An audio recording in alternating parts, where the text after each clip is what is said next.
1960 களத்தூர் கண்ணம்மாவின் 100வது நாள் வெற்றி விழா 3 திரையரங்குகளில் நடந்தது. படத்தில் நடித்திருந்த ஜெமினி கணேசனும் சாவித்திரியும் கமலஹாசனும் வந்திருந்தார். ஜெமினியும் சாவித்திரியும் மேடைக்கு வரும்போது சுமாரான கைதட்டலே கிடைத்தது.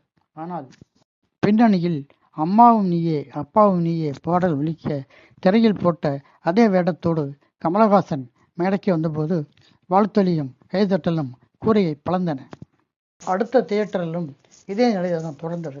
இதனால் ஜெமினியும் சாவித்திரியும் சந்தோஷப்படவில்லை, மாறாக கடுப்பாகி போனார்கள். என்ன நடந்தது? ஜெமினியும் சாவித்திரியும் அப்படியே காரில் ஏறி மற்ற விழாக்களில் கலந்து கொள்ளாமல் நேராக வீட்டுக்கு போய்விட்டார்கள். ஒரு குழந்தை நட்சத்திரத்துக்கு கிடைத்த வரவேற்பை அவர்களால் தாங்க முடியவில்லை. 8 வயதிலேயே வெற்றி கொடி நாட்டிய காந்திய மாஸ்டர் கமலஹாசன் தான் இன்று பல சோதனைகளை கடந்து உலக நாயகனாக திகழ்கிறார்.